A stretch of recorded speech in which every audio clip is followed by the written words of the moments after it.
sexually oriented podcast. On a good night, listener discretion is advised. What did that guy say? I don't know. That music was ripping, though. The phone number for Loveline is 1-800-LOVE-191. That's 1-800-LOVE-191. And now, here's Loveline with your hosts, Adam Carolla and Dr. Drew. Aaron. Hi. Hey. Hi. Hey. I'm like really nervous, sorry. Okay. Well, Okay. I'm a little jumpy tonight myself. Really? How come? You know, we're doing like our 1100th show and, you know, right? some butterflies. Go ahead, Aaron. Okay, well, this started like, I was going through my mom's room looking for something, and with my friend, and I found like these tapes. Well, I like played them in the VCR, and they were like of me. Of you? Yes. Oh, you know, usually there are two choices when you rifle through your parents' room. You either find a vibrator or a corpse, or even a vibrator stuffed in a corpse. Whatever you find can't be good. It just can't be. Yeah. Just like parents shouldn't be digging through kids. No, but I mean, it's not like you're going to find some honorary diploma from Vassar or something. No, treasure. Nothing. Buried treasure. Yeah, like a cougar on or I've done a little something. bit of that stuff too, but... Now, you find porn tapes of, like, her and Grandpa.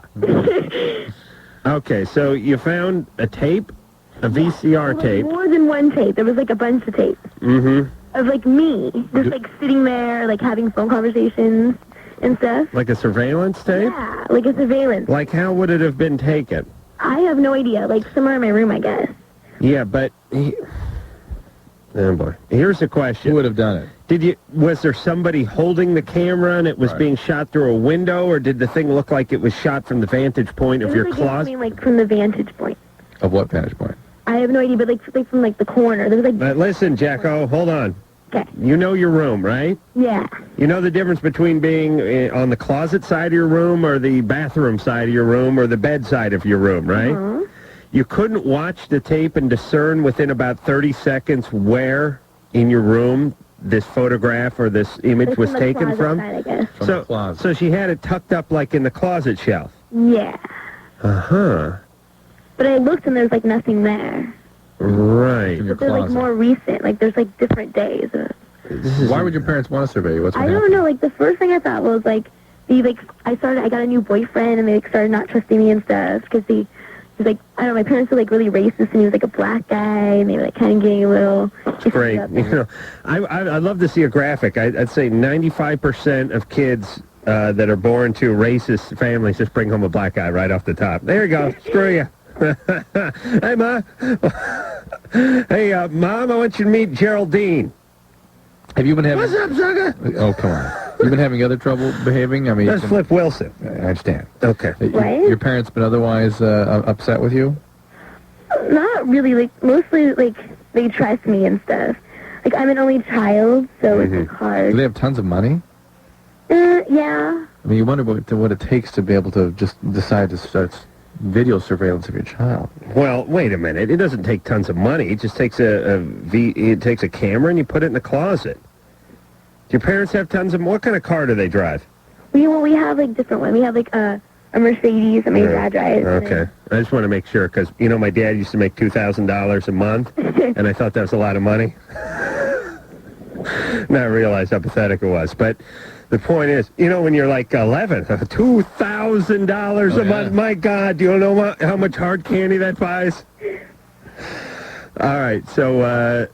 yeah, this is kind of out of line. On the other hand, the way you found it, it's going to be tough for you to confront your parents on it. Mm-hmm. Here's what I think you should do. Okay. Well, now I'm thinking this out. I'm wondering if the camera's going to come back. You know what I mean? Right. Here's what you do. You tip your parents off. You lay down a few clues. Something may be going on. Like you say to them... Yeah, I was thinking about a piercing or you lay down a few clues. You know the camera's going to go back. Or just start behaving terribly to make sure the camera comes back. Right. Start saying you're going to do something. Right. Great. Then when the camera comes back, that's when you bring the black guy in and you guys really get down. How about she sits there and talks about reads from the Bible? All right, that's for 4 hours at a time. That's what you do. Like when I bring the camera back, then I act all like holy and nice and everything. That's right. to make them think that I'm, like, not bad. That's right. You just read out loud from the Tell Bible. them that I found it. Well, I think you got to tell your parents. I don't know, but how do you tell them you found it if you were searching through the room? They'll get mad at me for, like... Oh, well. All right, but Drew, how big a boundary thing is this? I mean, it's pretty big. It's pretty bad, but it's everybody's off base, right? She shouldn't be rifling through the parents' stuff. The parents shouldn't be intruding into her room. Right. If they want to contain. You know what's great about parents, though? You know they'd be really pissed off to find out that she was going through their room. Yeah. Even though they just had a video camera in her room. Exactly. That's the whole point. That's the craziness in all this.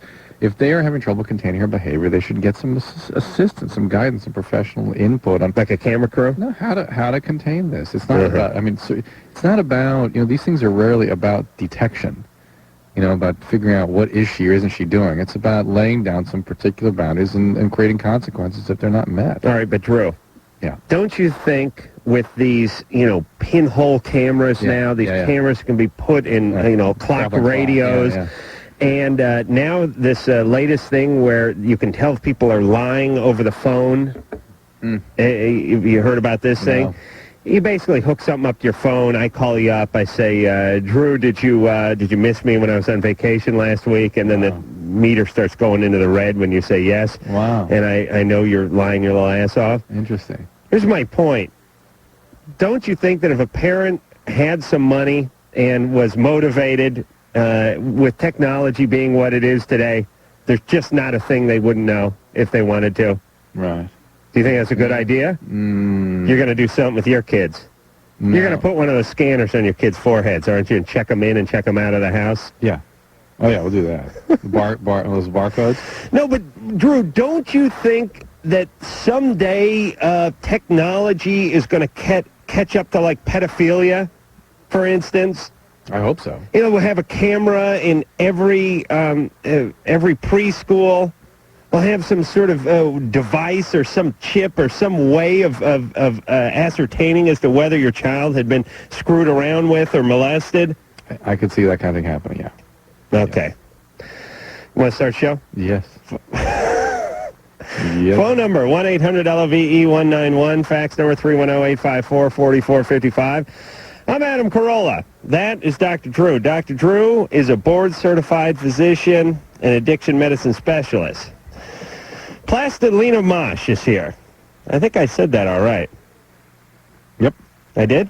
Plastilina Mosh. Yeah. This is a band from Mexico, and they're kind of like the Mexican Beastie Boys. I mean, for lack of a better description. And they're doing real good. And they're starting to make some waves out here in the States, and they are number one on the Latino MTV video and all that stuff. Huh. We're not on that, are we? Are we on MTV? All right, Drew, don't get us in trouble. Just when I'm trying to make... what happens with MTV is just when things are all smoothed over, Drew gets drunk and tears up his dressing room, and then I got to go patch things up with the brass. Yes. All right, so they're going to be in here in a little bit, and I was listening to their CD, and it's real good. It has been so long since we filmed it. We've been in contact with MTV. I mean, just, Right. It's time they brought us back. No? No. No? No. You're not ready yet? Kathy, Hi. you're 23. Yeah, I'm fine. I don't like work. Go ahead. I'm calling to have a question for Dr. Drew. Mm-hmm. About 6 months ago, I was diagnosed with what I was told was a precancerous condition of HPV, which I had never heard of it being precancerous. I've only heard of the STD. Well, I mean, it is a very common association with people that get the HPV and go on to develop cervical cancer. Particularly certain subtypes of that virus are highly prone to cause cervical cancer. Okay. My question is, over the course of the last 6 months, I've undergone several treatments in the doctor's office, and now I'm developing what he says is symptoms of the straight STD, where I'm getting the warts, and he says cysts on the outside. Before they were all inner on my cervix, and he was doing treatments in the office, and now he said I have to go in for some special surgery they perform. Laser? Yeah. Yeah. And he says that this is not a given that this is going to help or this is even going to, cure or stop the problem. Right. Is a gynecologist practicing in the community? I'm sorry? Is it just a gynecologist practicing in the community? It's not Yeah. you're not going to university or anything like that? No, I'm going to a local doctor. You may want to get another opinion about this. I mean, there is certainly reason to be very careful with the human papillomavirus, or HPV, because it is certain subtypes are clearly associated with the risk for cervical cancer. What is that, warts? Warts. But there is also evidence that these things burn themselves out by themselves. They kind of go away after a few years. That's warts on women? Yeah, and to be too aggressive, I think is a mistake. You want to control them because they do proliferate, and you certainly want to get rid of any precancerous lesions if they are, in fact, specifically there. Warts on guys don't turn into cancer? Nope, not that we know of. They do around the anus. Ooh. Yeah, in a recent study, every single 100% of the people that presented with anal cancer had the wart virus. Oh, really? Yeah. Yeah. How do you get that warts around the anus? I want you to eat. I don't know. It's not from putting a frog in your ass, is it? Or kissing one. What if the guy with the frogs on the end of a guy named Duke's penis? Could do it that way. Get it? Yeah. Yeah. All right, well, another reason why you know God's straight, everybody. Let's face it. There's no way he'd plan that if God was taking it up the wazoo, you know? Well, am I allowed to say that? All right. What the hell name is that? Australia. All right. I knew it was a place. Australia? You're tired. You all right today? I'm fine. Let's just push on. What's the matter? No, I'm good. I'm on a bad schedule, that's all. What happened? I get up early. The roofers show up at my house every morning early and they start banging away. You have to do the morning show today? Yeah, that too. How'd that go? Fine. A little cranky. Australia? Hi. Hey. I was raped 7 months ago, and it hasn't seemed to affect me emotionally at all. What were the circumstances? I was walking home from school, and I mean, it was just like, I mean, he came in a car, and he came and he, dragged me in and stuff. Okay. And had anything ever happened to you before when you had been victimized in any way? Never before? I don't think so. You were never struck growing up? You were never... Well, I mean, not really, Tell me more. What do you mean? I mean, like, I haven't been hit, like, abused. But you weren't struck with an object growing up? No. Okay. And you weren't smacked regularly or anything such as that? No. You weren't emotionally abused? Well, I mean, I always got a lot of pressure to be perfect. Okay. All right. Okay. That's a kind of abuse, frankly. But it's not the kind that leads to this sort of thing. This sounds like a purely random act. Well, here's what we're saying, and this is why Drew's asking this. Some people who get raped or abused or attacked have a history of it, and that's what draws the attacker to them. And then sometimes there's just random acts. Yeah, and this sounds like a real random act. And sometimes when an overwhelming experience... Who was this guy? Had you ever seen him before? No, I didn't. How did you get away? He let me go. He was just finished, then he let you go. Yeah, and Was he arrested? Yeah. Yeah, in fact, there's a trial, and I don't know. They want me to make a victim impact statement. Did he threaten you? I mean, did he threaten to hurt you throughout this thing? He had a gun. Where was this? It was, like, pretty close to my house, actually. What part of Australia is your house in? I don't live in Australia. Oh, you don't? What city are you in? I live in Chicago. And you're just walking home from school, and he just pulled up, and he had a gun, and he got you into the car? I mean, it was really weird. It was like a movie. It happened so fast.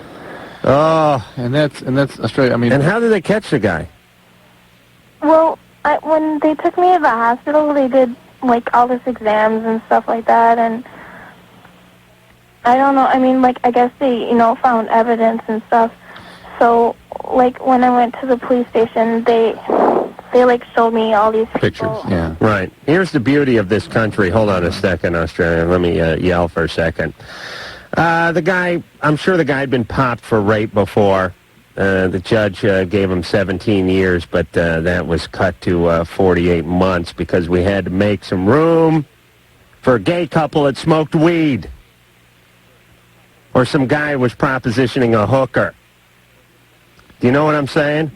Or some kid who was selling tabs of acid at a Grateful Dead show, but trying to raise enough money to get his VW van fixed. Yeah, but we had to toss the guy who obviously has a mental defect out to prey upon the kids of society again. That is not a space issue. That is the system issue, that they are allowed that. That's the way the system is going to rehabilitate. Space factors into that. Oh, it's please. Not nearly as important as we're going to. These people have served their time. They're remorseful. They're going to go back into society and make good. Please. Listen, Drew. Listen, if we had all the space and all the resources in the world, these guys would rot in there for much longer periods of time. Nope. Hey, Jackie. We had it at one time, and they still were being let out. Listen, Drew, we did not, and we don't now. We don't now. I'm telling you. Every time you hear about a prison, they go, it was originally built in 1956 to house 22 men. It now has 1,500 inmates. Like, what? Really? Wow, that's pretty good. Oh, all right. But here's the deal, and here's what the law has to realize.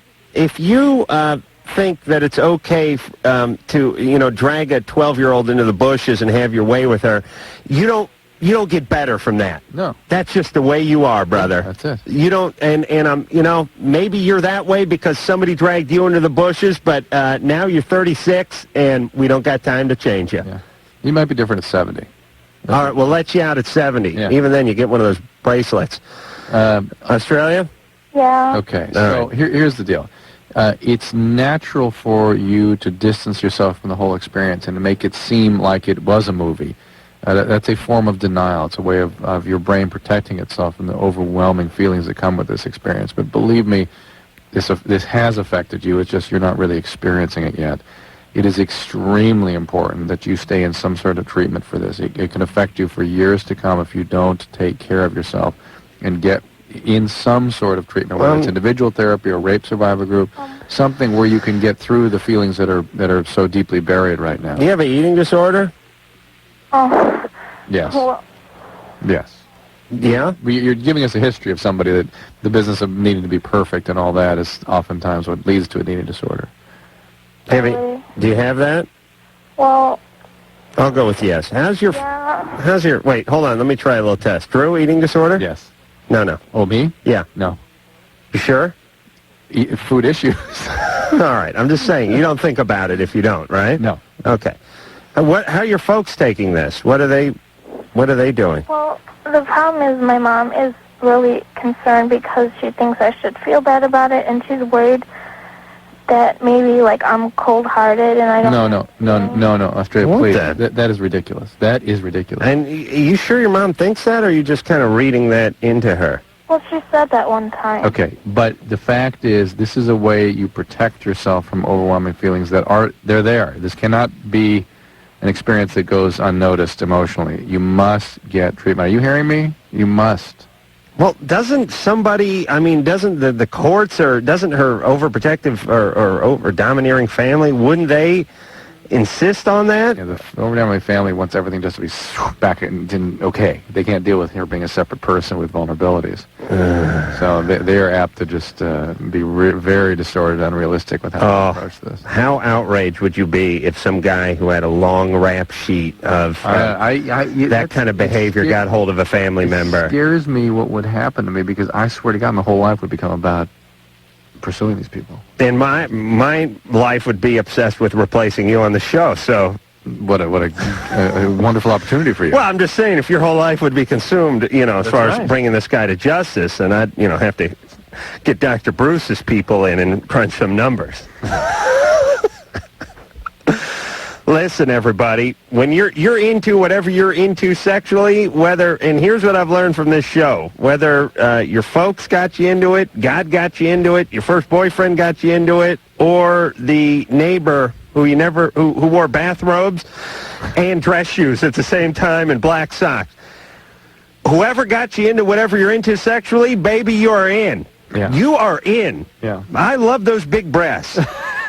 You could not get me away from the big breasts. You just couldn't. Yeah. Just couldn't talk me out of it. You could have Dr.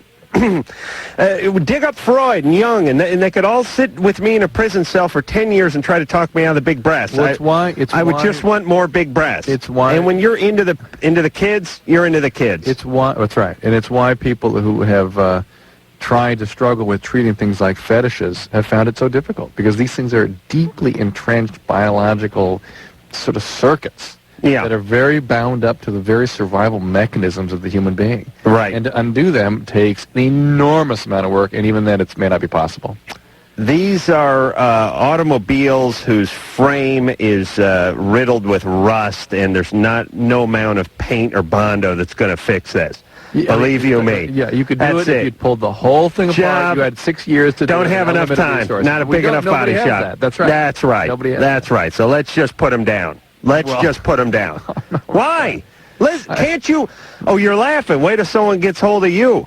Yeah, then I'm going to kill You want to put them down? Yeah. Listen, you feel yourself up a kid at gunpoint, you rape somebody, you destroy somebody's life. That's it. You've waived You've waived all your options as a human being on this planet. Let's just put you down. Well, we can't do anything with you. What are we going to do? What about this guy who went to prison? What was his name? Richard Speck. He's in there. He's making gay porn videos. He's getting breast augmentation, for Christ's sake. Imagine being the parent of one of those nurses he killed, and then you've seen a videotape of him, playing gin rummy with a bra on. 20 years later. We have lost the will to punish. Not me, baby. That's why when I get in power, you're all going down. Dooley. Engineer Mike? He's done? I already got a raid plan. There's a little bit of paperwork that has to go through before I shut down that whole apartment complex is. All right. Plastilina Mosh is going to be in here, and we're going to be funking out Latino style after this. Hey, Loveline. Plastilina Mosh is here. That would be Juan and Alejandro. Or Alejandro. Alejandro. And Juan. And Juan. Yeah, boy, how Anglo do I sound when I go, Alejandro? I don't know if you could sound any more Anglo than you already do, Adam. It just re-punctuates the whole... I have a deviated septum, and that's what stands in between me and mastering many languages, including English. Yes. All right. So I'll tell you what I think we should do. We have questions for the band. Drew even read an article on the band, which I know just sounds like he might be doing his job, but anyone who listens to Loveline knows that is a coup. He rarely familiarizes himself with any work that any of our guests do. So this is a big deal. And really, if you knew more about the show, you'd be immensely flattered that he did that. So I'll tell you what we're going to do. We're going to play a song from... let's see if I can... Now, is it Aquamash or should it be Aquamash? No, you just spell it right. Aquamash? Yeah. Yeah, it's the name of the debut CD, and this one's called Mr. P. Mosh. That'd be Plastilina Mosh. Aquamash is the name of the new CD. Just came out June? Yes, sir. Yeah. Well, it probably came out a different time in Mexico than it did out here in, where are we, Canada? And you guys are from, I was reading the bio. Ann would be proud. She wasn't in Palm Springs doing coke off her husband's belly right now. Did I say that? Her husband. Yeah. He's not there with her. Oh, he isn't? Oh, well, male stripper's belly. Monterey, which is next to the Texas border. It's south of Texas. And Drew was saying Drew was reading some articles, said when you guys were young, you go back and forth a lot into Texas and suck up some of that great American culture. And that is not everything America has to offer, let me tell you. Actually, it's smart. We have a huge long border with Mexico, and we put all the Texans there, and we scare the Mexicans. They run back their own country. Right. Yeah, this is genius. We got to work out San Diego. Maybe if we could get like Arkansas to move over to where San Diego is, perfect. People will be scared essless to come over the border. See a bunch of fat guys with hunting rifles smacking their wives around, and they just turn back around and head deeper into Mexico. Monterey is a city? Yeah, Or a region? It's a 6 million people? 7 million Huge. people. It's like it's big. It's huge. Yeah. And what is norteño? Norteño. It's like a northern guy. You know, like the people that live in the north. So that culture is different than more southern aspects of Yeah, Mexican it's culture. like well, it's more like a industrial city, you Yeah. know, and people are more like hard workers instead of happy drinking people. Sound like Tijuana? I guess Tijuana is like a border town, and it's really difficult to explain. Yeah, see, Not like Mexico or the States. I'm a bad, I'd be a horrible ambassador to Mexico because I've been to Tijuana 50 times and never anywhere else. So when people go, what's Mexico like? I go, oh, yeah, everyone's drunk, and there's like these strippers, but some of them are dudes. You got to watch out. And they sell these big, like, ETs wearing the old Prussian Nazi helmets, you know, and their banks. It's great. But to me, that's what I think of. I think of all of Mexico as Tijuana because actually in Ensenada a little bit. I've gotten that far, but it's not like that. I guess it's No, like, Tijuana is like other planet, I think. yeah, it's pretty bizarre down there. so you'd go back and forth a lot Yeah, when you're younger. yeah. I And- guess that we still do. What you see in the border is all Mexican people just pretending to be from the States. So it's pretty weird. It's just like people think that we do suck up a lot of, American culture by going to Texas, but I guess that it's not that. But Texas, I'm guessing near the border is pretty Latino. Wouldn't it be? Yeah, that's what I was trying to say. Right. I mean, you step over the border in America, you get a taco, and you go back home again. Yeah, and then you sucked up some American culture there. I'll tell you, I think every culture's got something going for it and something it's not that good at either. Yeah. But I'll tell you, like, the Germans, they know how to make a car, but they don't know how to have a good time. You know what I'm saying? That's true. Mexicans, they know how to have a good time. I don't think they can make a car. So here's the point. This is what's beautiful about this country. You let the Germans make the cars, let the Mexicans make the margaritas, everyone has a good time. Am I right, Drew? Sure. I could heal this city, Andrea, Yes. what's going on? You're 21. Hi. First of all, I'd like to say that, Dr. Drew, I'm very impressed by your knowledge and your patience with Adam. Thank you. I need some encouragement tonight. All right, quiet down. Okay, there was a girl in Australia that called in earlier about, said that she had been raped and she had no feelings about it. Right. The mom had a very bizarre sort of take on that. But Yeah, well, my situation is a little bit different. I was raped 4 years ago, but it was by a boyfriend, and because I was a virgin, I refused to have sex with him. And I still have no feelings over it. I mean, if I was to see him, I'd want to kill him, but well, that's feelings. I've never really, I never really cried over it. I've never had a lot of problems. I've never told my parents. How old were you? 17. I was 17. Do you have trouble sleeping, or do you get panic attacks or anything like that? No, and I haven't had any problem in a relationship since then. Interesting. I've told friends, close friends, but I've had to go to psychiatrists for other things, but I've never told them about it. Really? And I've never told my What parents. have you had to go to psychiatrist for? I have bipolar disorder. Okay.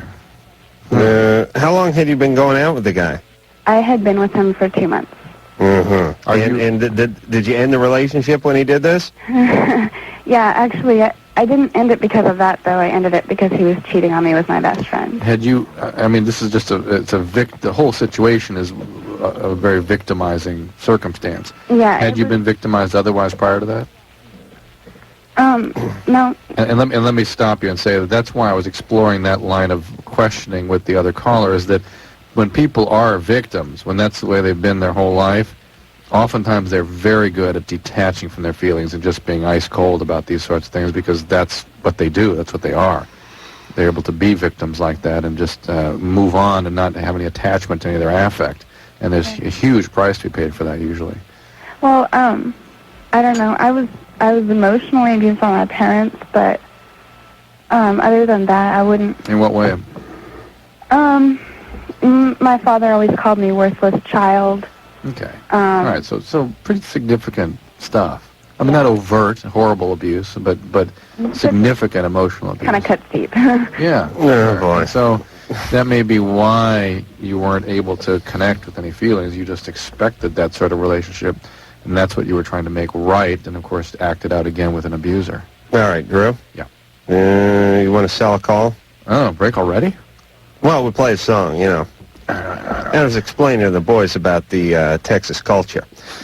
Mom doesn't approve of his newfound popularity with the girls. What the hell is that kind of softball question is that, Drew? We're not here to... Read this. This is not the Tiger Beat magazine. Oh, this is Francisco. Or as I like to say, Francisco. Yeah. Hello? What's You're the deal? 27. Yeah. Had sex with a babysitter who seduced him. Should he tell his wife?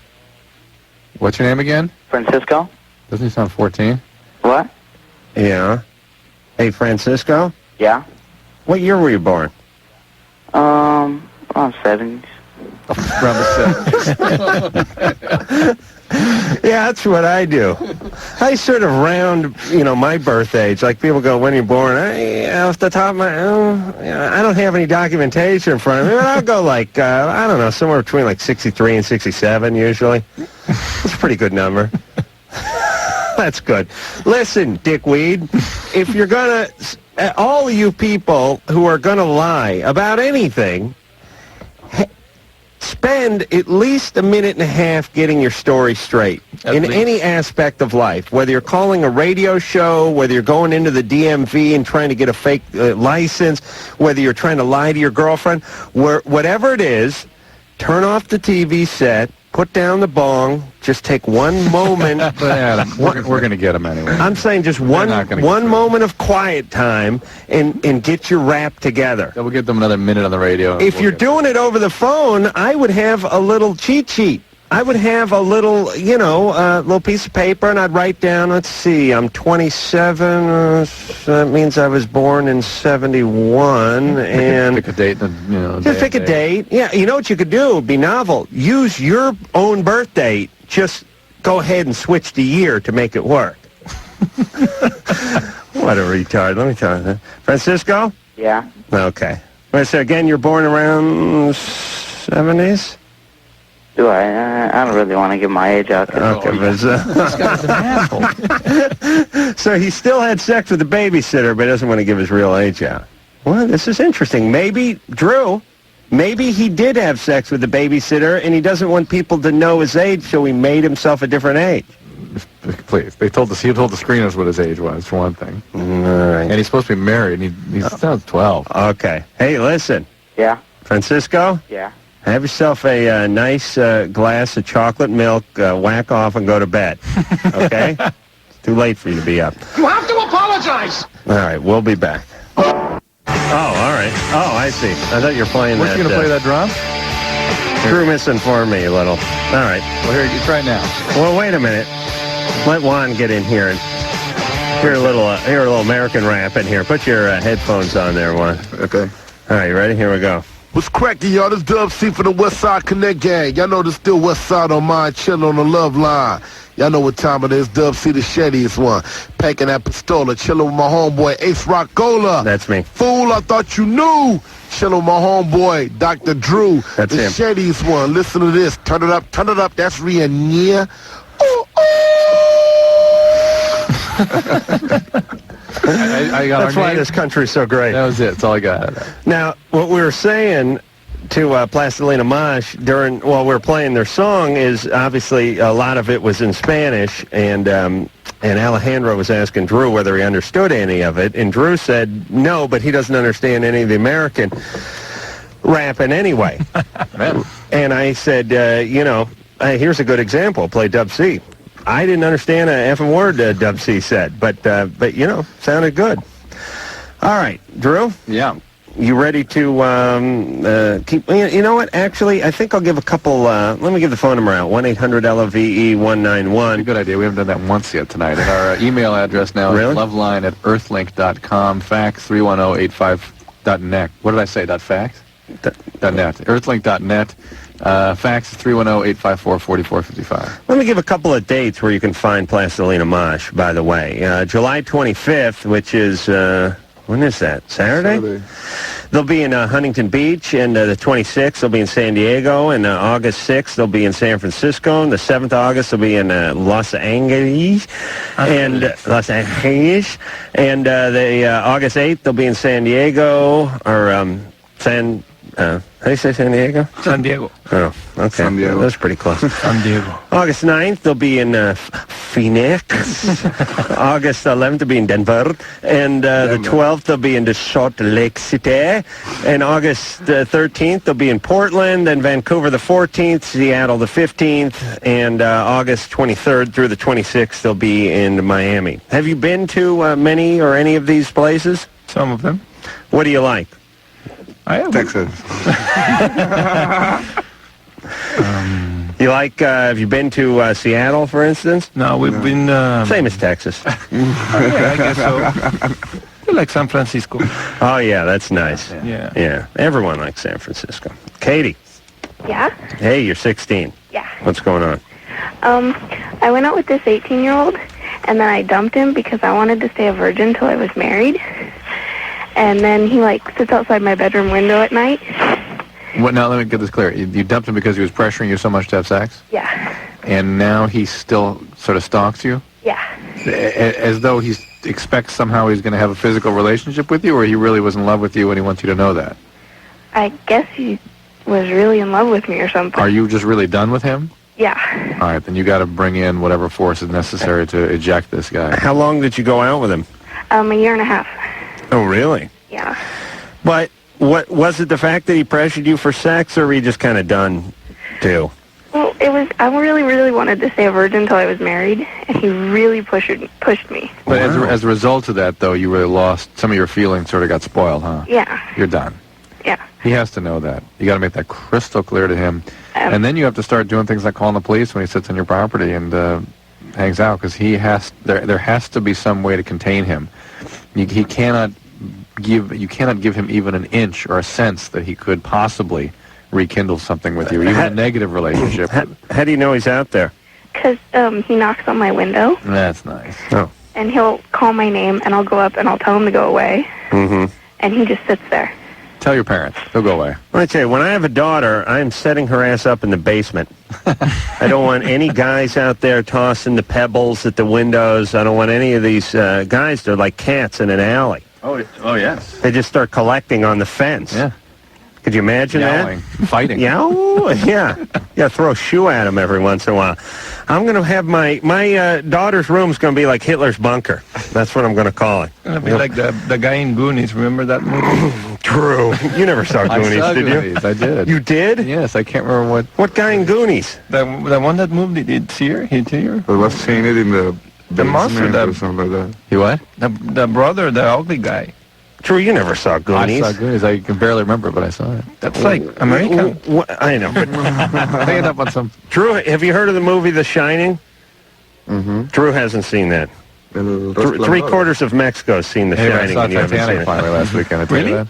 Oh, yeah. No. Yeah, you did. Yeah. All right, listen, I'm not done with my bunker speech. All right. I'll put her down there. I give her an army cot and a blanket, no pillow, and there's a secret knock she has to use to get in and out of the place. And then I homeschool her. I send a guy like this, androgynous drone type guy. Yeah, eunuch. A nun. A eunuch. No. Escorted by nuns. And a eunuch that has a nun escort down there to homeschool her, and that's it. No cable, no catalogs, no nothing. She grows. When she finally goes outdoors on her 21st birthday, I want her eyes to hurt. Like she's gonna go like, what is that? That's a bird. Wow. And what's that? That's called the lawn. It's made up of pieces of grass. Wow. I think we learned about that. She'll be able to repeat in 6 languages what that is. That's right. That's right. Michael. Oh, yeah. Yeah, that's English. Yeah. Miguel? Michael? Yeah? Hi. You're 16. Yeah. Hi. I have a question that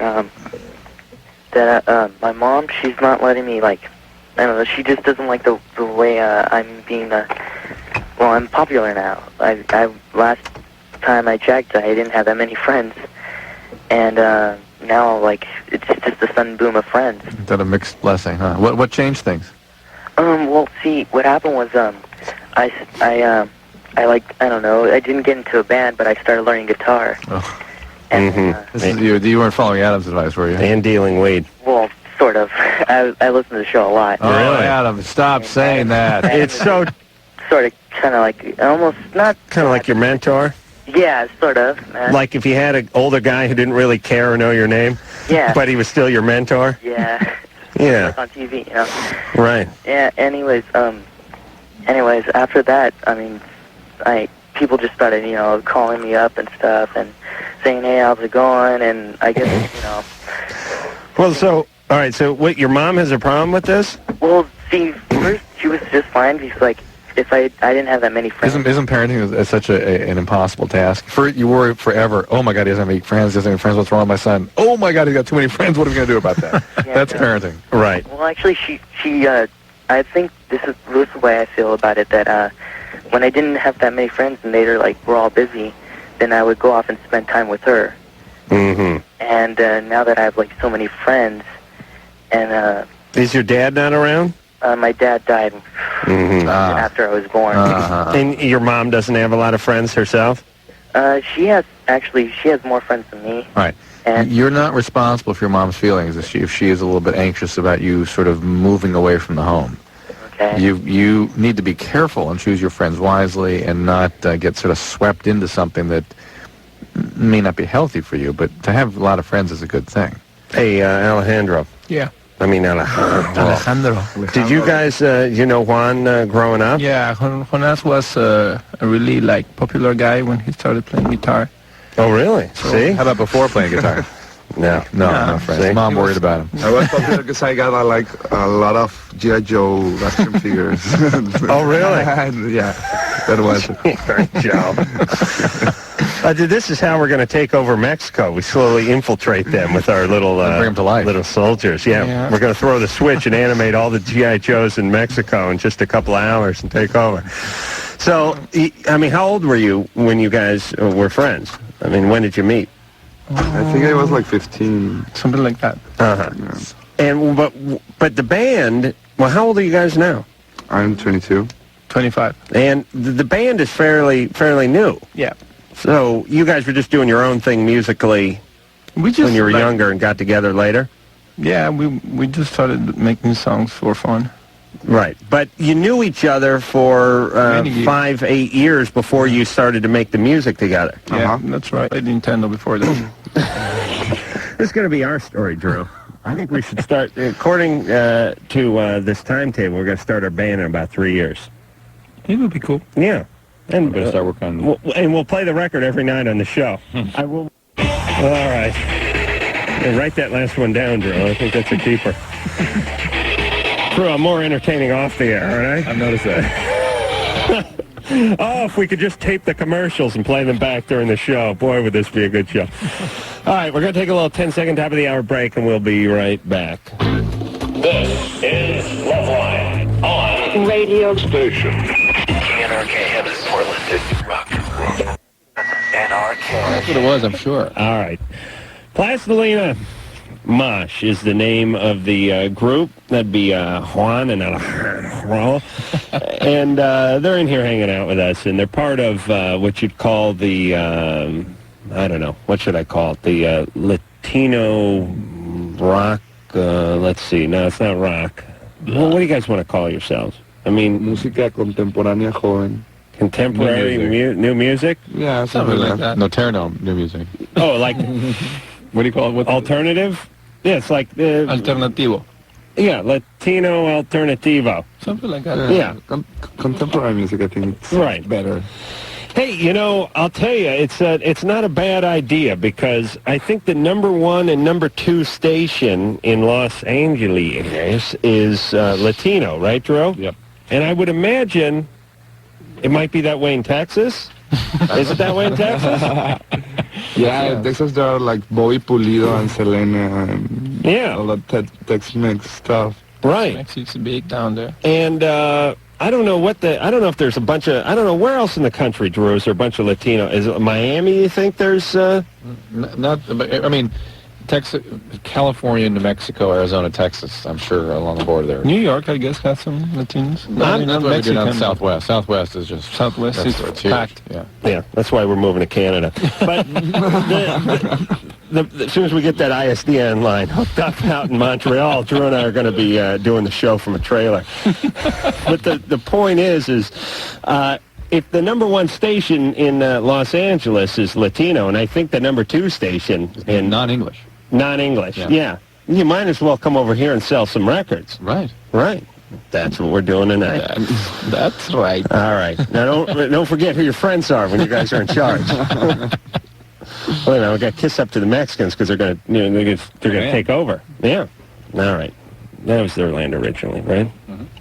When did they lose that? 18-something? Mm-hmm. 1812. What was that? Los Angeles, Texas, California, New Mexico, Texas, Arizona. Oh, really? Yeah. Yeah. Yeah, you guys got screwed. Yeah. That's all right. You got plenty of nice. You got plenty of nice beach over there. Yeah. Bernie, Yes, you're 36. I am. What's going on? Well, I want you to go easy on me. All right. I tend to be a little rough All right, I'll be older nice to you. women. And I wanted to say I really enjoy the show. I've been listening for a long time, and I appreciate all your advice and Dr. Drew's wealth of knowledge. Thanks. My problem is I've been dating a guy who's 9.5 years younger than me, and for about a little over a year. And I broke up with him recently because we argue incessantly. About what? Anything, everything. But it's classic. I mean, it's Look, time. The classic in a situation like that, you're 36, he's 26, the classic sort of source of irritation and conflict would be you want to move this relationship along and get married, Right. and he doesn't. Well, Or now he won't tell you anyway that he doesn't, but he really isn't moving it along. Well, now he's changed his mind. But the point is, Right. you're either done or you're not. You're ready to go, and he is all over the place. He doesn't know what he wants. Right. You divorced? Yeah, I've been divorced for 10 years. Do you have some kids? No. You don't want to force a 26-year-old into a marriage. I mean, No, I'm not trying to force him. Not at all. Our arguments have been like holidays and birthdays. And I've read somewhere that that's like a warning sign. You have your arguments on holidays and birthdays? Always at or around or on holidays or birthdays. Right. Yeah, I've had girlfriends that have done this. Classic sign of what? You want me to tell you? Yeah. Here's what it is.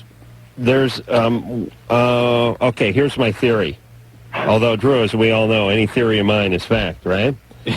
Right. I'll explain it to the boys. There's a lot of women out there who didn't get treated too well by their dads. Right. And My father was a saint. So that one goes. Was he living with you? Saint Screw Ya? No, no. Or Saint Nicholas? He would show up only at Christmas? No, don't be rude. Uh-oh. Father. He died. My father, yes, thank you. He died? Yes, he died of cancer. How old were you when he died? It was 10 years ago. I was 26. Before that, your parents were together? Oh, yes. Yes, All right, divorce is not even a word in our family. I grew up a very strict Catholic family. Okay, we'll get to the... Hold on. Everything was we got enough to go off of here. Everything was perfect. All right. Everything was All right. perfect in my family. Hold on a second, Bernie. You know the beauty of our listeners. We have callers call in and say their dad was a saint and everything was perfect. And 2 minutes later, they're crying their eyes out, talking about their eating disorder and how Dad used to feel them up. Believe me, Drew will get it out of Bernie. But here's my theory, because I've had I had a girlfriend that I used to get in a fight with every time we did something nice. Right. Every time I took her out to a nice dinner, we got in a fight. Every time. And that wasn't very often, believe you me. Oh, we believe you.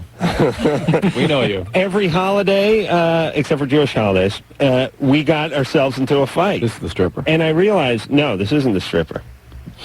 Just turn Drew's mic. Hey, Mike, turn Drew's mic off. I've had enough of him. The point is I started to realize that she couldn't accept me doing anything for her. She always was complaining, and rightfully so, that I was the world's worst boyfriend, and then the second I took her out to a nice meal, she didn't know what to do. And the time I really realized it is I took her out for a birthday to a very expensive restaurant. I was so poor that I think I actually built some shelves for the restaurant. I knew the guy, and he gave me like $100 worth of credit. And we went to this restaurant, and I said, "Isn't this beautiful? We're enjoying your birthday." And she said, "Did you get me a card?" And I said, I've told you this before, Drew. I said, yeah, I did. I got you a nice card. Where is it? Oh, it's out in the car. And she said, could you go get it? And I said, well, the food's coming. I got a glass of wine in my hand, and the car's valet parked. It's in West L.A., and there's no parking lot. So meaning what they do is you throw the keys at the guy, usually a Canadian guy, fellas, don't worry, and he takes the car, and he parks it on a side street a mile away, and then the guy runs and goes and gets it. And so I said, I don't know where the car is, and I'll just give you the card. Well, enjoy your meal. I'd like to see the card. I said, I'd like to see it too, but I'm not going to go out and get the valet guy to go get the card just so you can get your card. Let's enjoy our meal, and then you can open the card on the ride home. It's my birthday. It really mean a lot to me to see that card right now. I said, listen, I'm not getting the effing card now. I'm trying to enjoy myself here. She said, get the card. I said, okay. I will go get the card, but I'm going to come back and I'm going to be pissed. I'll tell you that right now, and I hope you choke on the card. And I don't mean anything I said on the card if I go get this card. And she said, go get the card. And I walked my ass outside. I put my drink down. I threw the keys at the valet. He went and got the car. He was confused because I didn't want to get in the car. I just wanted to get the card, and then he had to go park the thing again. And I crumpled up the car, and I threw it at her and said, enjoy. The point is, I realized, and I was driving home thinking, why would she need to see this card so badly? And I realized she couldn't accept our nice night out. She had to stir it up.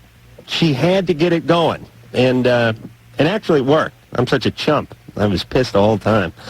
So I just went and dropped her off at her house and peeled out and drove home.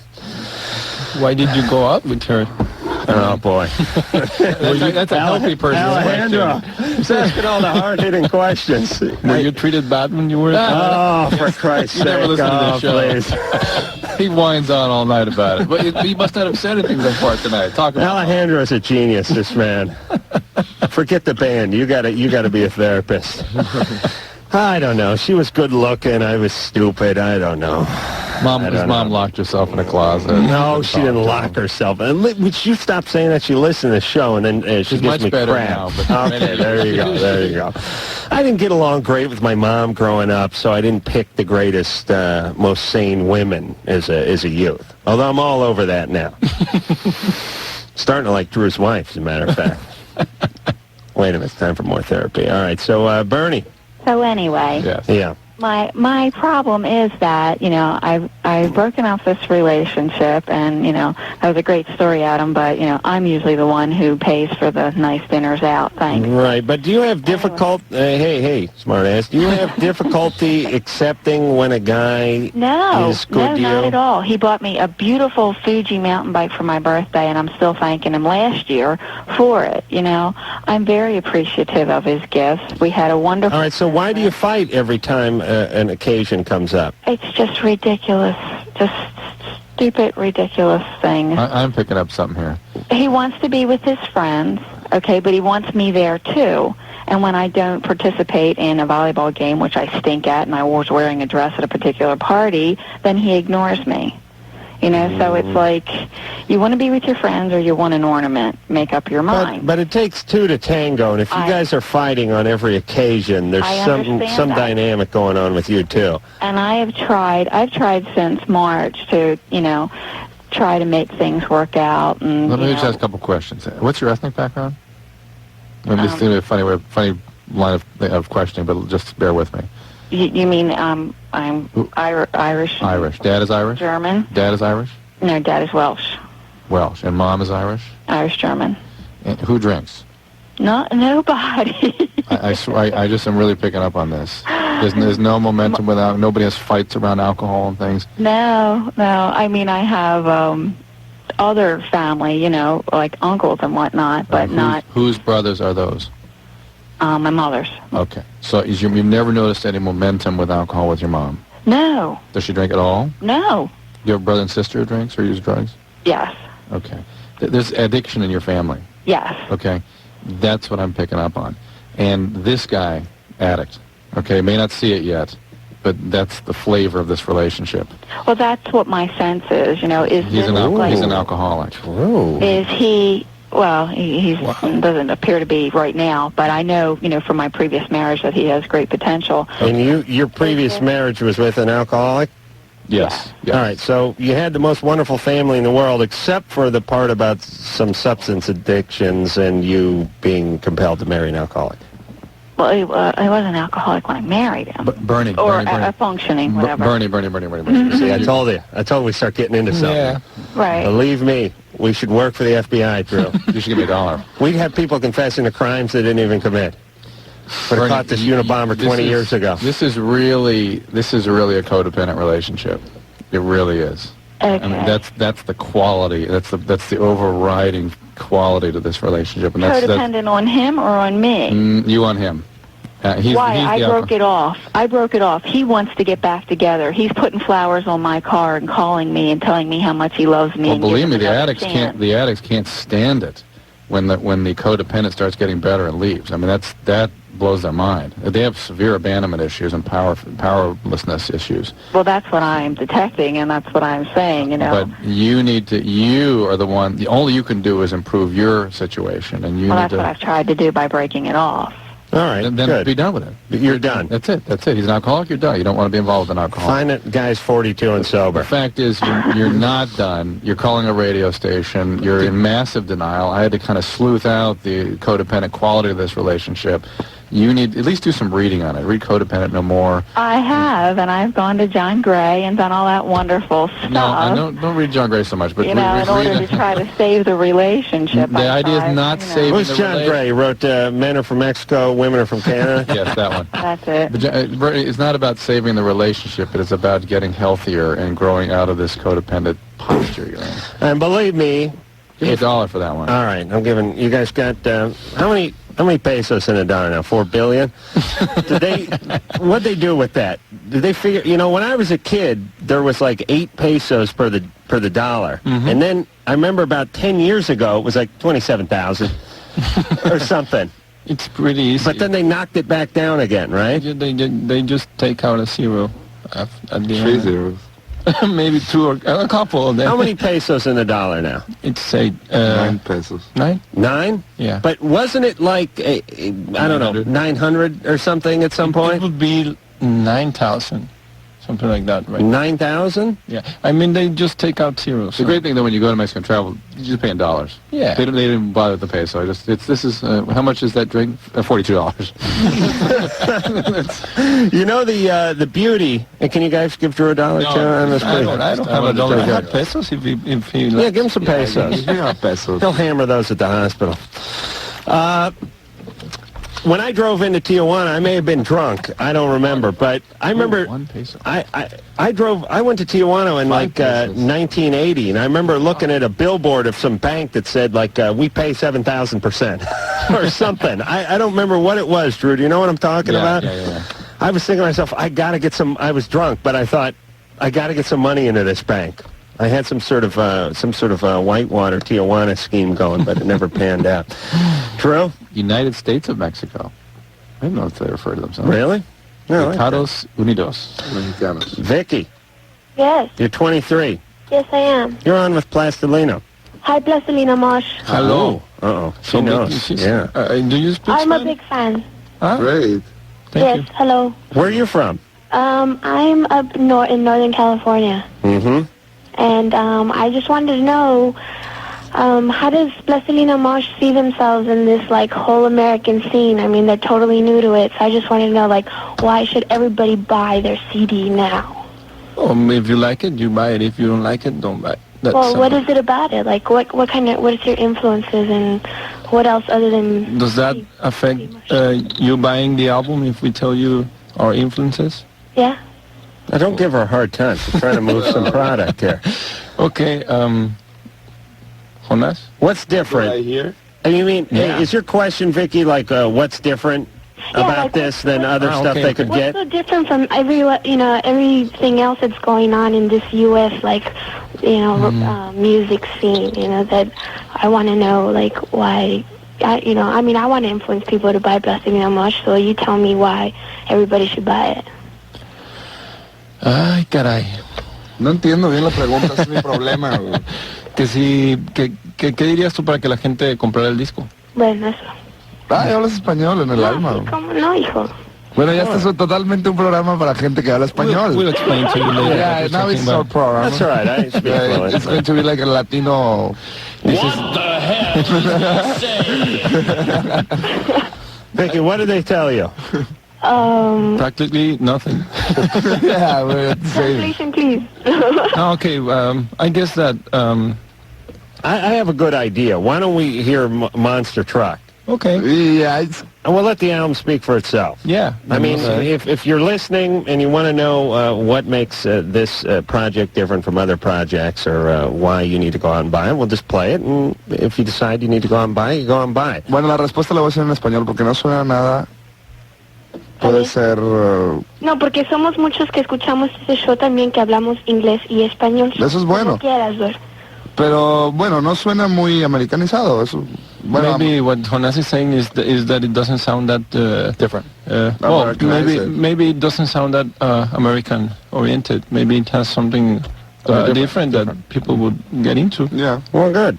All right, we're going to play it. Un beso para ti. I got rid of her. Adios. Well, wait a minute. I work construction a long time, so I know I speak a little Spanish. Trying to get jealous. I know to say, clean up, get the ladder, and that's the lunch truck. The lunch truck always had the Mexican theme. The horn for the lunch truck was always ba ba ba ba ba ba ba ba ba. It was. That's how you knew. La cucaracha. It was. La cucaracha. Hey, in the lunch truck, does the lunch truck in Mexico, does it play like a Garth Brooks song, or do you guys have your own Mexican song? But you see, that's the thing. I guess it's pretty unconscious. I mean, almost all the workers are Mexicans. Right. We had to go down there. The guys who were driving the truck they make that food right up. Mexicans, let me tell you something about the Mexicans I figured out. These people cook on wheels better than any other culture. They cook from a shopping cart. They take a acetylene tank. They weld it on the bottom of a shopping cart. They put some foil over the top. And next thing you know, they got some kind of mobile weenie dispenser. You go down to Tijuana, everyone's got wheels on something, and they're cooking. Then they come out here, they buy themselves a big truck, and they cook the chimichanga and the breakfast burrito. They do all this stuff, but it's on wheels. No culture cooks on wheels like the Mexicans. That's what I'm saying. You don't see Germans doing this. You don't see the Italians, the pussies, they need a restaurant to cook. Not the Mexicans. The Mexicans, they need a shopping cart and a welding rig, and they're cooking. All right. Let's hear Monster Truck, and then we'll go to a break after that. It would be Plastilina Mosh, and name of the CD is Aqua Mosh. Agua Mosh. That was your Monster Truck there. CD, first one out recently, not exactly sure when, but I don't think it's been long here in the States. They got themselves a tour lined up. I gave you the dates, but I'll give them to you a little bit later on in the evening as well, and we'll go to break and be back. Juan and Alejandro are both, wait, let me try it. Alejandro are both here from Plastilina Mosh, and was just talking to Alejandro about bilingual. He speaks pretty good English. Mm-hmm. Very good. And English, not the world's easiest language. It's one of the world's difficult. Most of the guys I know who only speak English don't speak English that well. Yeah, that's North Hollywood, though. It's North Hollywood, yeah. But the point is he was saying that his school was bilingual, and that most of the schools in the big cities in Mexico are bilingual. English and Spanish. Yeah, that's right. But you get it since kindergarten. Mm-hmm. And all the classes are in English. Only Spanish history and languages in Spanish. Really? Well, and most countries where there's not an international language understand that for their citizenship to succeed internationally, they better, speak international tongues. How come anyone who comes from Mexico to here doesn't speak English, though? Interesting question. Because here we don't require it. You know, We accommodate it. well, we don't speak Spanish here, but we have bilingual schools here. Where they don't need to learn English. Right. Now, By their school, they're bilingual. They require them to learn both languages. Required. Yeah, that's right. that's good. But it's not that way in the rest of this country, How is bizarre it? is that the homeland doesn't require it? All right, Drew, don't get That's outraged bizarre. just yet. I'm supposed to be outraged. But that's bizarre. But we don't have bilingual education in Iowa, do we? I don't think so. I mean, not like we have it here in Southern California, right? Right. All right. Oh, Oren? Oren, Yeah? what's going on? You're 17. Yeah. What's happening? Okay, ¿Qué pasa? Huh? It's good, right? okay, like I said, I like the sound of those guys. It's kind of like reggae rap meets industrial. Thank you. Yeah. But, anyways, I'm 17. And my girlfriend and I just, like, got engaged today. And we're, like, wondering, like, she's, like, underneath the age of, well, I mean, she's, like, parental consent, you know? Mm-hmm. And, like, we're, like, wondering about, like, the procedures. What age is that? Is that under 18? Yeah. I'm sure it's different in different states. Either you have to get consent from the parents or she has to become an emancipated minor. And to become an emancipated minor, things have to be pretty rough. You mean you have to prove to the judge why your parents are unfit to be your parents? I believe that's I'm no expert in this area, believe me, but I think that's the quality of what needs to happen. Who is this, Macaulay Culkin? What? No. I don't know. He just got married at 17. Well, you know that baby's going to last. Please. Why is it so? What's wrong with her parents? What? What's Oh, wrong boy. with her? Yeah. Nothing, why? Why don't you go to them and ask for consent? Well, I am. And it's like, well, I mean, like, before, like, we make it, like, everything, like, official, you know, I'm going to. Well, here's my question. Why is she in a hurry to get married, and why are you in such a hurry? Right. We're not in a hurry, we're going to wait a couple of years. All right, then you don't need their consent. What? She'll be 18. No, she won't. How old is she? 14. Ooh. Oh, What's the age of consent in Mexico? Like, you know, here, like, if you're under 18 and you're with a guy who's over 18, you could get into trouble. Well, it's the same, but it's more vague in a way. You know, the laws. They don't enforce it. Yeah, quite as much. and sometimes even the family, if they accept it, they won't make a fuss about it. Right. Or if the guy has money, well, then take her away, baby. Right. It's a little more that's Drew's opinion too with his kids, but it's a little more in the culture over there. I think that you can marry someone a little younger, or be with someone a little bit younger if the family's decent. Why not? You know You're what? going to take care of her. In Mexico, if you're 30 years old, more, even older, you need like your parents' consent to like have a wedding. You know, it's like something. But it's about culture. You know? So it doesn't matter what, how old are you. It's like a fiddler on the roof. Yeah, something like that. Oren. Yeah. She's 14? Yeah. Here's our opinion. How long have you been going out with her? A little over half a year. We have a clear point of view on this one. Was she 13 when you met her? Yeah. Oh, boy. And so what grade is she in now? 9th. She's going into 8th. Ooh, That's 14. going into 8th? Yeah. She got held back? She started a year late. So she's going into the 8th grade, and what are you going into? You dropped out of school? I'm going to be a senior. And, Your friends don't think that's a little weird? No, most of my friends like understand what's going on. We don't understand. Difference. but how'd you meet her? Church camp. Oh, boy. Did they have co-ed church camp now? That seems like a mistake. And why are you in such a hurry? I mean, why stir this kind of trouble up for yourself? We're not in a hurry. Like I said, we're waiting a couple of years. Why don't you wait 5 years till she's What? 18? What? Why don't you wait 4 or 5 years till she's 18? I don't know. It's just our choice. All right, but why? Here's what I'm saying. Why even bring it up?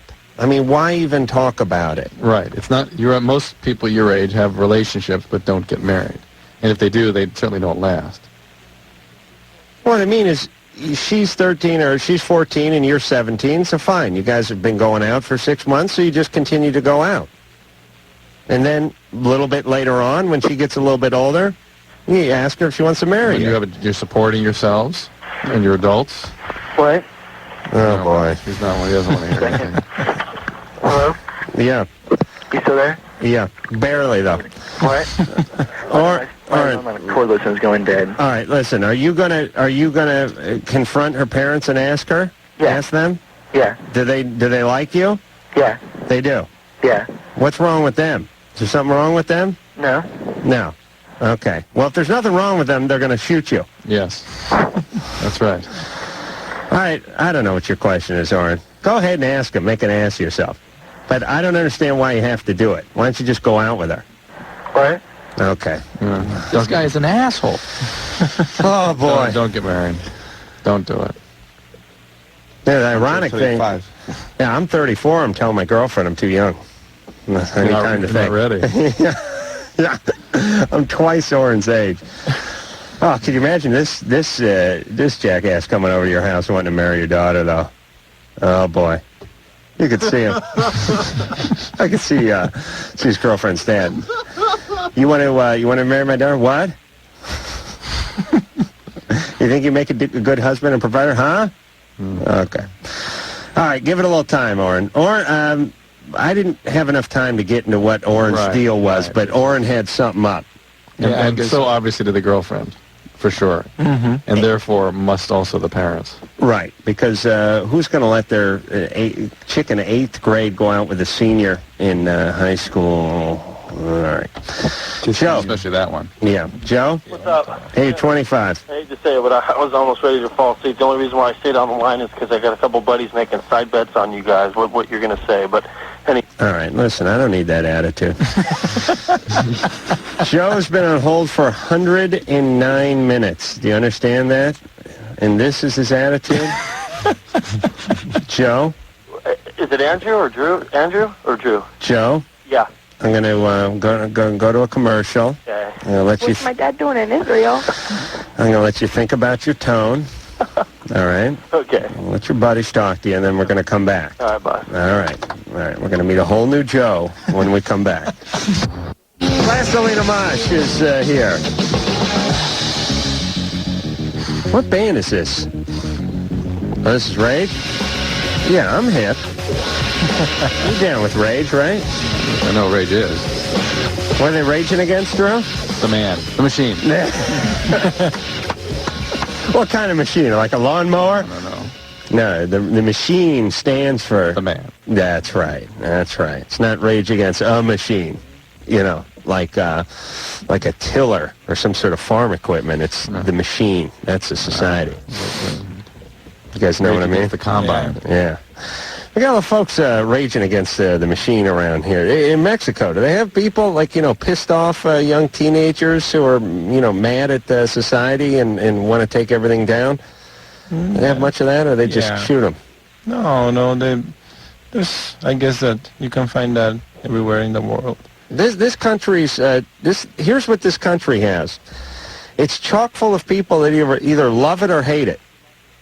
There's a whole bunch of people talking about this the greatest country in the world, and then the other half of the country's talking about it's the worst place in the world, but yet they never move. I noticed that. It's the greatest country. It's the worst, most corrupt, horrible, oppressive society in the world. They never get off their ass and get on a plane. See, if I believed that, I would not live here. You know what I mean? Would you? That's what I say. I mean, like you read this thing that Bill Cosby's wife comes out with, talking about how the United States is it's nothing but racist, and they taught this guy to kill and be a racist and to kill her son, and this is the worst society in the world. And I thought to myself, if you really believe that, and you were the race that they were coming after, wouldn't you pick up and move? I'd move in a second. I mean, if I really believed that. Yeah. If I really believed this was the worst country in the world or the most corrupt government or whatever the hell it was, I'd just move. The point is they like to complain. Realize they go somewhere else, they know there's racism, they know that the government's corrupt, it's all the same mess. At least here we got the cable TV. You see that? And Loveline. That's right, in Loveline. You're going to make a good American. But you don't have soccer. Good soccer. No, we suck at soccer. Yeah. I can't figure this out either. You know, we have I'd say the United States probably has the best athletes in the world. We get our ass kicked at soccer every year. The athletes aren't going into soccer. You got Michael Jordan, and that's it. They're playing basketball, they're playing football. We got to get Michael Jordan into the soccer, and then we're going to start kicking some ass. But the thing is he that doesn't do it well in baseball. I don't think that he can do it in soccer. Yeah, soccer his is a son. different approach. It's What? not like rugby or, it's like, it's more of an attitude, a mental thing than a sport athlete kind of. That's You see why soccer players, they're like tiny little midgets. I mean, you can... Yeah, but you have to. Something has to be around the culture for a while, and we haven't embraced it really. But still, we came in 34 out of 34 country. Yeah. Thank God some other country didn't jump in. We'd be 35th then. No, but it's cool. You're gonna come Well, around. how'd Mexico do? It was like It was in 12. 12? Yeah. Yeah, but does French beat you, right? Yeah. Yeah, that's embarrassing for you guys. I mean, that's all you got. See, we got other sports. We know we'll go kick some ass in the real football. What is embarrassing? ¿Quién le ganó a Estados Unidos ahora? What's embarrassing is that Iran. Iran? Oh, yeah, that hurts. Yeah, that's embarrassing. You see, that's the thing. This country... True, knock it off. This country, we know we could kick some ass in some basketball, some football, and on occasion baseball. But Mexico, when you get your ass kicked in soccer, that's all you got. That's all you got. You're right, but we're accustomed to that, so Yeah, but it doesn't hurt as much. It's like the real sport in the world. I know. Everyone's into it. The basketball, there are just basketball in the U.S. and No, in Europe there's a big league, basketball league. Yeah, it's not. I know it's all right, but it's bigger. It's bigger in bigger in the U.S. than it is in Europe. We should try to cheer Yeah, them one on. in Rome. Come on, we'll run those visas out right now. Send you guys packing. Now, here's my theory about why soccer's big in other countries and not this country. It's a cheap sport. We got too much money in this country. You see what I'm saying? Here's all you need for soccer. You got one ball. You keep. You got 25 Mexicans busy with one ball. You understand? If you try to play football here, you got equipment. You got helmets. I mean, it's way too much. You know what? Way too much overhead. You're right, it's cheap because if the ball goes into the crowd, they have to bring it back to the... Right. If it went into the crowd and the guy grabbed it and ran for his car, they'd have to go chase him. There's security guard for that. See, Drew, I got all the cultures figured out. Michael. Hey, what's Wait a up, guys? minute, weren't we talking to Joe? Oh, we We're were? talking to Joe. Finish Michael. Yeah, let him stew a little longer. Hey, I listen to you guys' show all the time. I listen to it religiously, as a matter of fact. I plan my whole day around it. Wow. Thank you. Yeah. And Drew, I got a lot of respect for you. I mean, not only are you a father of 3, no less, but you also have your own practice, and you take the time out to do this gig, which you help a lot of people out, like that girl that I think it was a couple days ago, or Anna. Yeah, you're helping her out, and that's totally cool. Well, it's very gratifying to be in this environment. I got to tell you something. Yeah. So it's fun for me. It's not as though it's a painful or cumbersome experience. So. Even though he does nothing but complain. Go ahead. So hopefully she'll take care of that in the next few weeks, and we'll hear from her, and things will work out. But anyway, so I was just calling to see if you can catch anything from those video booths in adult stores, you know? Oh. You know what I'm talking about? Yeah. Adam is sort of an expert in these environments. I really I've not actually set foot in one. The only thing I ever got from one of those booths I couldn't get rid of is a cigarette butt on my tennis shoe. That thing was like spot welded. I had to eventually just sell the shoe. Was you afraid to pick it off? No, I used a sprinkler key and high pressure hose from the coin-up car wash, and still couldn't get that cigarette butt off But of there. you wouldn't use the human hand to try to take it off. Not my hand. No. Yeah, No. when you walk in with those things, you don't want to touch nothing except for your pee-pee. I imagine there's always potential for fluid-borne diseases, but I've never heard of anybody. But you'd have to be like licking the walls or Exactly. How much time you spend? You guys know what we're talking about? Those sort of. Well, they're not even peep show. Is it a peep show booth? No, just one of those quarter video deals. Right. They have the peep show ones where it's like Madonna's video? Yeah. Yeah, Drew, I'll draw this out. It's like, picture this, at least the one I remember. It's like an octagon, right? Uh-huh. And, it looks like a stop sign, and each flat edge of it is its own little window and its own little booth, and the chick stands in the middle, and she dances around. Now, when you put your money into the thing, the light changes in your booth, and you can see her through this window. Then the light comes back on when it runs out of money, and she sees you with your pants around your ankles, crying. So you really got to feed a lot of money into those things. Otherwise, you're screwed. But Michael's talking about the video booth. Yeah, because, I went in and I took care of some business there, and I don't even know, I was just not thinking straight. I was thinking, with my penis.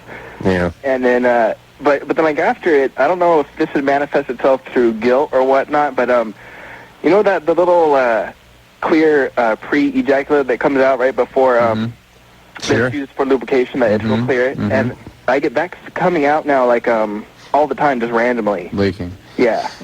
Doesn't necessarily mean anything. Yeah? No. Yeah, because there's no pain during urination. And You're not sexually active? Oh, yes, I am. Why are you hanging out in the booth? Well, it was a one-time deal. I mean, don't get me wrong. Now, listen, you're fine. You didn't get anything. No? I'm more concerned that it could be just a real discharge. I mean, if he has pain when he urinates, if he's having multiple partners. Well, whatever you got from your girlfriend, not from the booth. Exactly. Okay? But what could that be a sign of if it's just the clear? If it is actually just the lubrication, then it's just nothing. Some people just get that once in a while. Do you know when the world's worst business decision or new business decision? The guy who opened up a chain of those places with the booze and put down wool carpet. They think it must be. If I opened one of those places, it would be. I would have steel plates on the ground at a steep angle, and fire hydrants need room. Send a guy through with that. Yeah, I just pull the fire sprinklers. I put my Bic lighter under the fire sensor. Let sprinklers go off every night at 2 when I cleared the place out.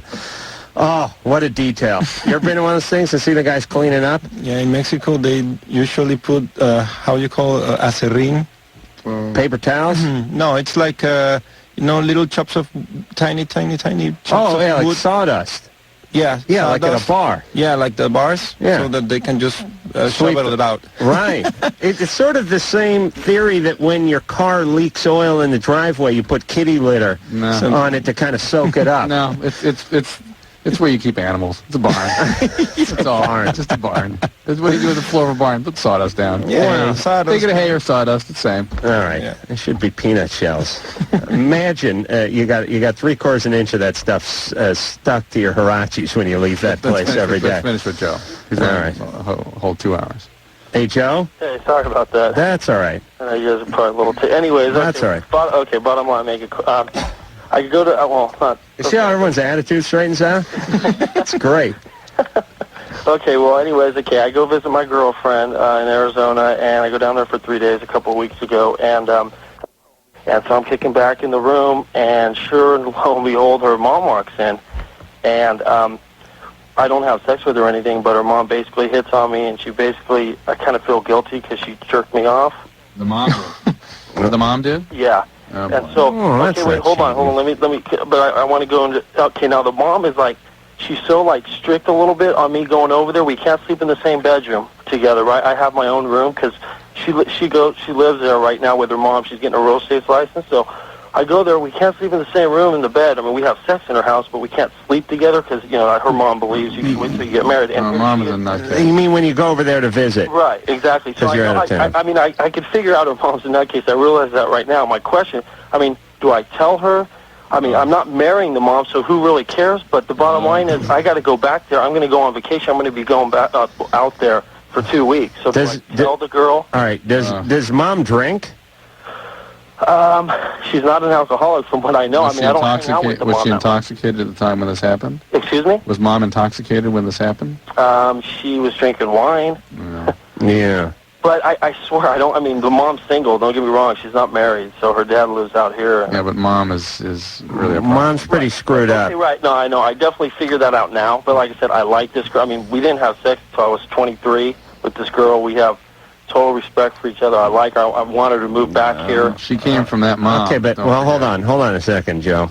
You have total respect for the girl, and you let mom jerk you off? No, yeah. Well, no, yeah. Joe, Well, it's quite high reverence he has for this young gal. Indeed. Chivalry is not dead, you know. Quite a way to demonstrate that. Yeah, imagine if he didn't like her.